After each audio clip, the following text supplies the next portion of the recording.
Que bom que você chegou até aqui. Sinta-se uma pessoa abençoada. Você também pode ajudar a levar esta mensagem a outras pessoas. Compartilhe este vídeo em seus grupos de mensagens. Deixe seu comentário. E não se esqueça, deixe seu like. Gratidão. O desejado de todas as nações. Capítulo 45. A previsão da cruz. Este capítulo se baseia em Mateus capítulo 16, versos 13 a 28, Marcos capítulo 8, versos 27 a 38 e Lucas capítulo 9, versos 18 a 27. A obra de Cristo na terra aproximava-se rapidamente de seu termo. Portanto, ele, em vívido contorno, desdobrava-se as cenas para onde tendiam seus passos.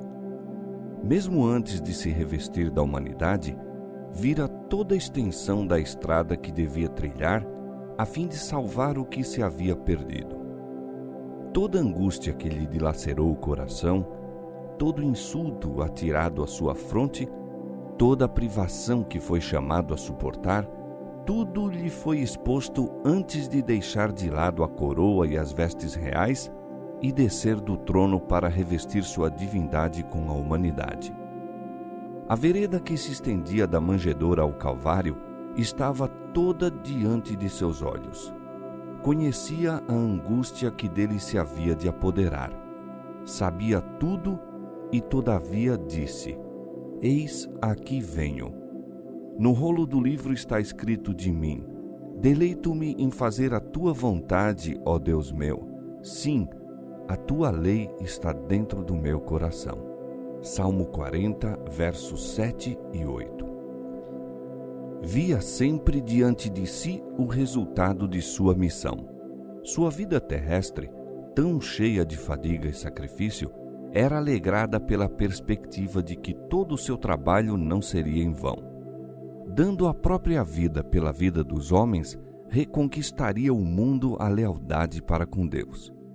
Conquanto devesse primeiro receber o batismo de sangue, embora os pecados do mundo lhe devessem pesar sobre a alma inocente, se bem que a sombra de indizível aflição sobre ele impendesse, todavia, pelo gozo que lhe estava proposto, preferiu sofrer a cruz e desprezar a afronta. Dos escolhidos companheiros de seu ministério, essas cenas a ele patenteadas se achavam ainda ocultas. Perto estava, porém, o tempo em que lhe deviam testemunhar a agonia. Deviam ver aquele a quem amavam e em quem confiavam entregue às mãos dos inimigos e pendurado à cruz do Calvário. Em breve os deixaria ele para enfrentarem o mundo sem o conforto de sua presença visível. Jesus sabia quão acerbamente os perseguiriam o ódio e a incredulidade e desejava prepará-los para as provações. Jesus e os discípulos haviam então chegado a uma das cidades nas cercanias de Cesareia de Filipo. Encontravam-se além dos limites da Galileia, numa região em que predominava a idolatria. Ali os discípulos foram afastados da dominante influência do judaísmo, sendo postos em mais íntimo contato com o culto pagão. Em torno deles se achavam representadas formas de superstição que existiam em todas as partes do mundo. Jesus desejava que a visão dessas coisas os levasse a sentir a própria responsabilidade para com os pagãos. Durante sua estada nessa região, buscou abster-se de ensinar o povo, dedicando-se mais plenamente aos discípulos. Estava para lhes dizer os sofrimentos que o aguardavam. Antes disso, porém, afastou-se sozinho e orou para que seus corações estivessem preparados para receber-lhe as palavras. Depois de reunir-se a eles, não lhes comunicou imediatamente aquilo que lhes desejava participar. Antes de fazê-lo, ofereceu-lhes o ensejo de confessar sua fé nele, a fim de se fortalecerem para a próxima provação. Perguntou-lhes: Quem dizem os homens ser o Filho do Homem? Com pesar foram os discípulos forçados a admitir que Israel deixara de reconhecer seu Messias. Alguns, na verdade, ao lhe verem os milagres, haviam declarado que ele era o filho de Davi. As multidões que foram alimentadas em Betsaida desejaram proclamá-lo rei de Israel. Muitos estavam dispostos a aceitá-lo como profeta, não criam, porém, que fosse o Messias. Jesus formulou agora uma segunda pergunta com respeito aos próprios discípulos. E vós, quem dizeis que eu sou? Pedro respondeu: Tu és o Cristo, o Filho do Deus vivo. Desde o princípio, Pedro crera que Jesus era o Messias. Muitos outros que foram convencidos pela pregação de João Batista e aceitaram a Cristo, começaram a duvidar da missão de João quando ele foi preso e morto. E agora duvidavam de que Jesus era o Messias, a quem há tanto tinham aguardado. Muitos dos discípulos que haviam esperado ardentemente que Jesus tomasse seu lugar no trono de Davi, deixaram-no ao perceber que ele não tinha essa intenção. Mas Pedro e seus companheiros não se desviaram de sua fidelidade. A vacilante atitude dos que ontem louvavam e hoje condenavam não destruiu a fé dos verdadeiros seguidores do Salvador. Pedro declarou: Tu és o Cristo, o Filho do Deus vivo. Não esperou que honras reais coroassem seu Senhor, mas aceitou-o em sua humilhação. Pedro exprimia a fé dos 12. Todavia, os discípulos estavam ainda longe de compreender a missão de Cristo. A oposição e calúnias dos sacerdotes e escribas, se bem que os não pudessem desviar de Cristo, ocasionavam-lhes, não obstante, grande perplexidade. Não viam claramente seu caminho. A influência da primeira educação, o ensino dos rabis, o poder da tradição ainda lhes interceptavam a visão da verdade. De tempos em tempos, brilhavam sobre eles preciosos raios de luz emanados do Salvador, todavia estavam muitas vezes como quem tateia em meio de trevas. Nesse dia, porém, antes de se verem frente a frente com a grande prova de sua fé, o Espírito Santo repousou sobre eles com poder. Por algum tempo, desviaram-se-lhes os olhos das coisas que se veem para a contemplação das que se não veem. 2 Coríntios 4:18. Sob a aparência humana, distinguiram a glória do Filho de Deus. Jesus respondeu a Pedro, dizendo: Bem-aventurado és tu, Simão Barjonas, porque tu não revelou a carne e o sangue, mas meu Pai que está no céu. A verdade confessada por Pedro é o fundamento da fé do crente. É aquilo que o próprio Cristo declarou ser a vida eterna. A posse desse conhecimento, no entanto, não oferece motivo para nos glorificarmos a nós mesmos. Não fora por meio de sabedoria ou bondade do próprio Pedro que ele lhe havia sido revelado. De si mesma, não pode a humanidade nunca chegar ao conhecimento do divino. Como as alturas dos céus é a sua sabedoria, que poderás tu fazer? Mais profunda é ela do que o inferno, que poderás tu saber? Jó 11:8. Unicamente o Espírito de adoção nos pode revelar as coisas profundas de Deus, as quais o olho não viu e o ouvido não ouviu e não subiram ao coração do homem. Deus nos revelou pelo seu Espírito, porque o Espírito penetra todas as coisas, ainda as profundezas de Deus. 1 Coríntios capítulo 2, versos 9 e 10. O segredo do Senhor é para os que o temem, e o fato de Pedro ter discernido a glória de Cristo era uma prova de que fora ensinado por Deus. Salmo 25, verso 14 e João capítulo 6, verso 45. Na verdade, bem-aventurado és tu, Simão Barjonas, porque tu não revelou a carne e o sangue.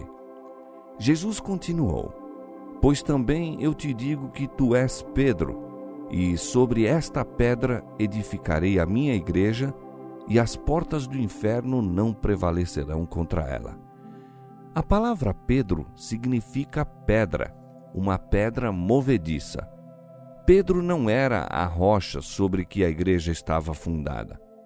As portas do inferno prevaleceram contra ele quando negou seu Senhor com imprecações e juramentos. A igreja foi edificada sobre alguém contra o qual as portas do inferno não podiam prevalecer. Séculos antes do advento do Salvador, Moisés apontara à rocha da salvação de Israel. O salmista cantara: a rocha da minha fortaleza. Isaías escrevera: assim diz o Senhor Jeová: eis que eu assentei em Sião uma pedra já provada, pedra preciosa de esquina, que está bem firme e fundada. Deuteronômio 32, 4. O próprio Pedro, escrevendo por inspiração, aplica essa profecia a Jesus. Diz ele: se é que já provastes que o Senhor é benigno, e chegando-vos para ele, pedra viva, reprovada, na verdade, pelos homens, mas para com Deus eleita e preciosa, vós também, como pedras vivas, sois edificados casa espiritual. 1 Pedro, capítulo 2, versos 3 a 5. Ninguém pode pôr outro fundamento além do que já está posto, o qual é Jesus Cristo. 1 Coríntios, capítulo 3, verso 11. Sobre esta pedra, disse Jesus, edificarei a minha igreja. Na presença de Deus e de todos os entes celestiais, em presença do invisível exército do inferno, Cristo fundou a sua igreja sobre a rocha viva. A rocha é Ele próprio, seu próprio corpo quebrantado e ferido por nós. Contra a igreja edificada sobre este fundamento, não prevalecerão as portas do inferno. Quão fraca parecia a igreja quando Cristo proferiu estas palavras. Havia apenas um punhado de crentes contra os quais se dirigiria todo o poder dos demônios e dos homens maus. Todavia, os seguidores de Cristo não deveriam temer. Edificados sobre a rocha de sua fortaleza, não poderiam ser vencidos. Durante 6.000 anos tem a fé edificado sobre Cristo. Por 6.000 anos, as inundações e tempestades da ira satânica têm batido de encontro à rocha de nossa salvação. Ela, porém, permanece inabalável. Pedro expressara a verdade que é o fundamento da fé da igreja e Jesus o honrou então como o representante do inteiro corpo de crentes. Disse: eu te darei as chaves do reino dos céus, e tudo o que ligares na terra será ligado nos céus, e tudo o que desligares na terra será desligado nos céus. As chaves do reino dos céus são as palavras de Cristo. Todas as palavras da Santa Escritura são dele e acham aqui incluídas. Estas palavras têm poder para abrir e fechar os céus. Declaram as condições sob que os homens são recebidos ou rejeitados. Assim, a obra dos que pregam a palavra de Deus é um cheiro de vida para a vida ou de morte para a morte. Sua missão acha-se repleta de resultados eternos. O Salvador não confiou a obra do Evangelho a Pedro individualmente. Noutra ocasião, mais tarde, repetindo as palavras dirigidas a Pedro, aplicou-as diretamente à igreja. E o mesmo, em essência, foi dito também aos 12 como representantes do corpo de crentes. Se Jesus houvesse delegado qualquer autoridade especial a um dos discípulos, de preferência aos outros, não os encontraríamos tantas vezes questionando acerca de quem seria o maior. Ter-se-iam submetido ao desejo do Mestre e honrado aquele que ele escolhera. Em vez de apontar um para a cabeça, Cristo disse aos discípulos: não queirais ser chamados rabi, nem vos chameis mestres, porque um só é o vosso mestre, que é Cristo. Mateus capítulo 23, versos 8 e 10. Cristo é a cabeça de todo varão. Deus, que pôs todas as coisas sob os pés do Salvador, sobre todas as coisas o constituiu como cabeça da igreja, que é o seu corpo, a plenitude daquele que cumpre tudo em todos. 1 Coríntios capítulo 11, verso 3 e Efésios capítulo 1, versos 22 e 23. A igreja é edificada tendo Cristo como seu fundamento. Deve obedecer a Cristo como sua cabeça. Não tem de confiar em homem ou ser por homem controlada. Muitos pretendem que uma posição de confiança na igreja lhes dá autoridade para ditar o que outros hão de crer e fazer. Essa pretensão não é sancionada por Deus. O Salvador declara: todos vós sois irmãos. Todos estão expostos à tentação e sujeitos ao erro. Em nenhum ser finito podemos confiar quanto à direção.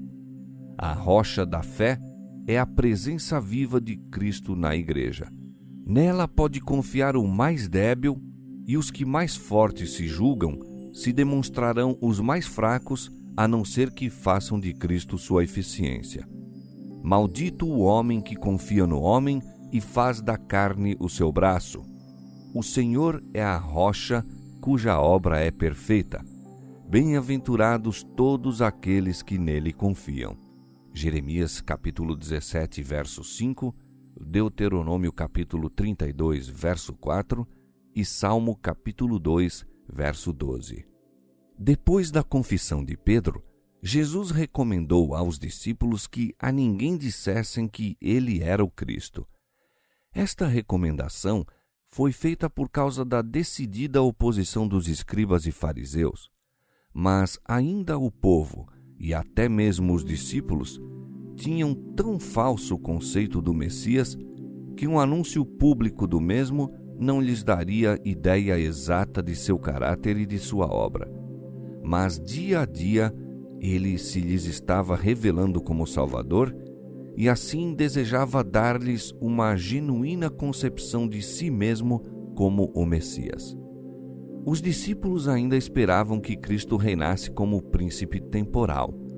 Conquanto ele houvesse por tanto tempo ocultado seu desígnio, acreditavam que não permaneceria para sempre na pobreza e obscuridade.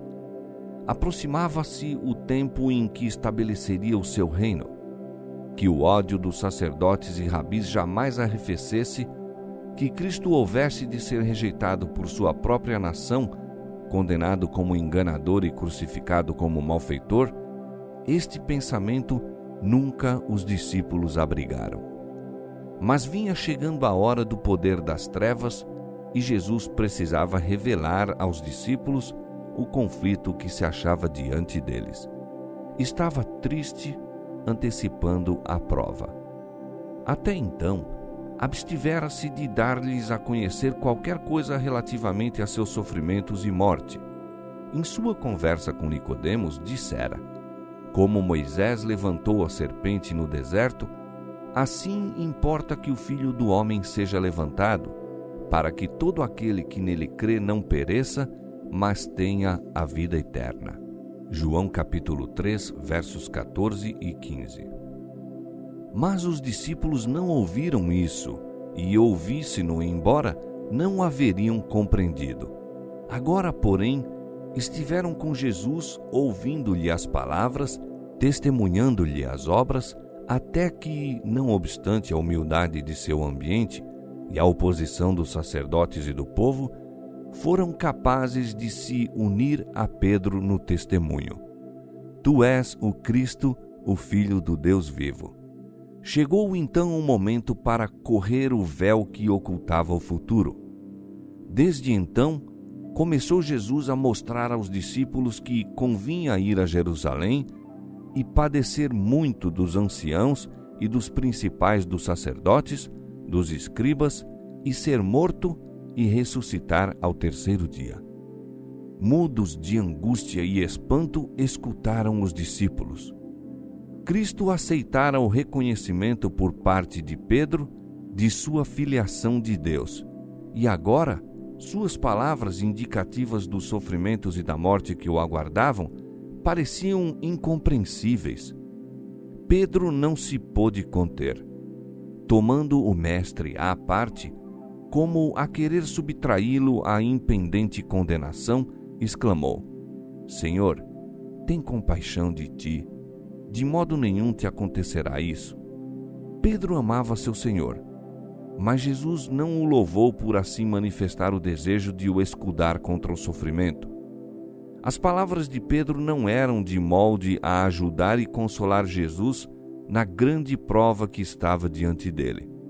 Não estavam em harmonia com o desígnio de Deus, de graça para com o mundo perdido, nem a lição de sacrifício que Jesus viera ensinar com seu próprio exemplo. Pedro não desejava ver a cruz na obra de Cristo.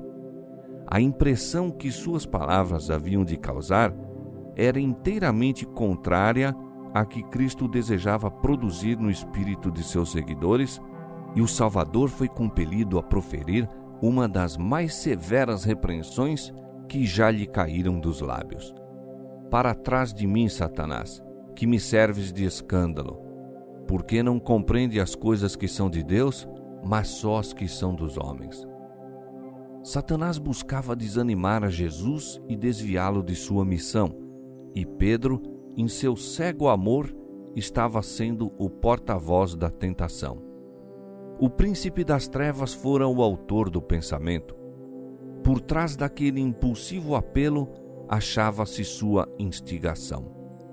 No deserto, Satanás oferecera a Cristo o domínio do mundo sob a condição de abandonar a vereda da humilhação e do sacrifício.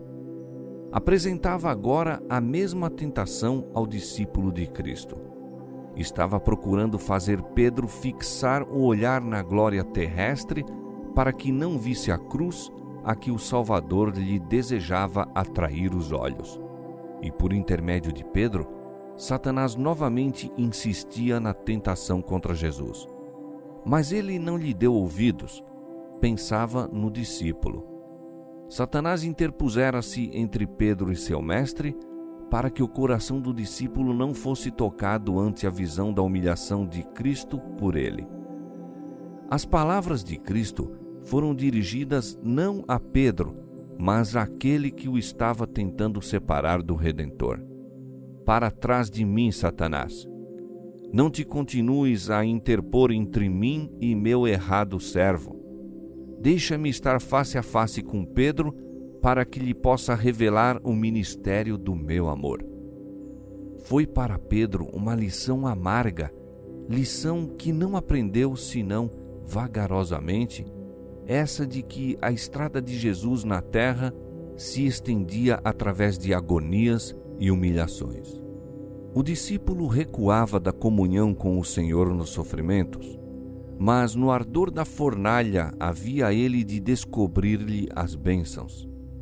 Muito tempo depois, quando sua figura ativa se achava curvada ao peso dos anos e labores, escreveu: Amados, não estranheis a ardente prova que vem sobre vós para vos tentar, como se coisa estranha vos acontecesse, mas alegrai-vos no fato de serdes participantes das aflições de Cristo, para que também na revelação da sua glória vos regozijeis e alegreis.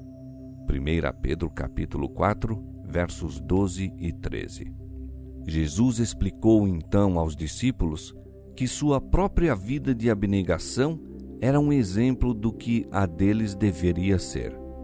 Chamando para junto de si os discípulos e o povo que o estivera rodeando, disse: Se alguém quiser vir após mim, renuncie-se a si mesmo, tome sobre si a sua cruz e siga-me. A cruz estava associada ao poder de Roma. Era um instrumento da mais cruel e humilhante forma de morte. Exigia-se dos mais vis criminosos que levassem a cruz ao lugar da execução e muitas vezes, quando lhe iam colocar nos ombros, resistiam com desesperada violência até que fossem subjugados e o instrumento de tortura sobre eles posto. Mas Jesus pedia a seus seguidores que tomassem a cruz e a conduzissem após ele. Para os discípulos, suas palavras, conquanto imperfeitamente compreendidas, indicavam que se deviam submeter à mais acerba humilhação, submeter-se mesmo à morte por amor de Cristo. Nenhuma entrega mais completa poderiam haver expresso as palavras do Salvador, mas tudo isto aceitara por eles. Jesus não reputou o céu em lugar desejável enquanto nos achávamos perdidos. Deixou as cortes celestes por uma vida de vitupério e insultos e uma ignominiosa morte. Aquele que era rico nos apreciáveis tesouros celestes tornou-se pobre a fim de, pela sua pobreza, nos tornarmos ricos. Cumpre-nos seguir a vereda por ele trilhada. Amor às almas porque Cristo morreu significa a crucifixão do próprio eu. Aquele que é filho de Deus deve, daí em diante, considerar-se um elo na cadeia baixada para salvar o mundo, um com Cristo em seu plano de misericórdia, indo com ele em busca dos perdidos para o salvar. O cristão deve sempre ter presente que se consagrou a Deus e que seu caráter deve revelar Cristo perante o mundo. O espírito de sacrifício, a simpatia, o amor manifestado na vida de Cristo devem reaparecer na existência do obreiro de Deus. Aquele que quiser salvar a sua vida, perdê-la-á, mas qualquer que perder a sua vida por amor de mim e do Evangelho, esse a salvará. Egoísmo é morte. Nenhum órgão do corpo poderia viver se limitasse a si próprio os seus serviços. O coração, deixando de enviar o sangue vital à mão e à cabeça, perderia rapidamente a força. Como nosso sangue, assim é o amor de Cristo difundido por toda a parte através de seu corpo místico. Somos membros uns dos outros e a alma que se recusa a dar perecerá. E que aproveita ao homem ganhar o mundo inteiro, disse Jesus, se perder a sua alma? Ou que dará o homem em recompensa de sua alma? Para além da pobreza e humilhação do presente, apontava ele aos discípulos sua vinda em glória, não no esplendor de um trono terrestre, mas com a glória de Deus e as hostes do céu. E então disse ele: dará a cada um segundo as suas obras. E para animá-los, fez a promessa: em verdade vos digo que alguns há, dos que aqui estão, que não provarão a morte até que vejam ver o Filho do Homem no seu reino. Mas os discípulos não compreenderam suas palavras. A glória parecia muito distante. Tinham os olhos fixos na visão mais próxima, a vida terrena de pobreza, humilhação e sofrimento. Deverá ser abandonada sua brilhante expectativa do reino do Messias? Não deveriam eles ver seu Senhor exaltado ao trono de Davi? Seria possível que Cristo devesse viver como humilde peregrino, sem lar, devendo ser desprezado, rejeitado e condenado à morte? O coração confrangeu-se-lhe de tristeza, pois amavam o Mestre. Também a dúvida lhes assaltava o espírito, pois parecia incompreensível que o Filho de Deus houvesse de estar sujeito a tão cruel humilhação. Cogitavam por que haveria ele de ir a Jerusalém enfrentar o tratamento que lhes dissera havia de receber ali. Como se poderia resignar a tal sorte e deixá-los entregues a uma treva mais densa que aquela em que tateavam antes que se lhes revelasse? Na região de Cesareia de Filipo, raciocinavam os discípulos, Cristo se achava fora do alcance de Herodes e Caifás.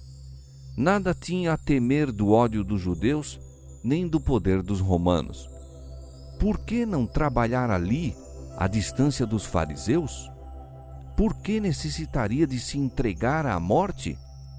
Se lhe cumpria morrer, então como era que seu reino se devia estabelecer tão firmemente que as portas do inferno não prevaleceriam contra ele?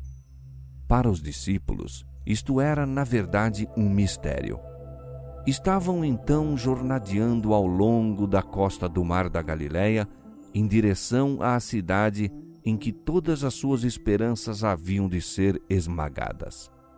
Não ousavam objetar a Cristo, mas falavam entre si, em voz baixa e triste, a respeito do que seria o futuro.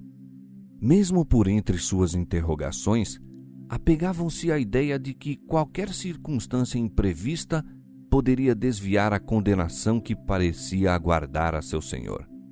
Assim, durante 6 longos e sombrios dias, se entristeceram e duvidaram, esperaram e temeram.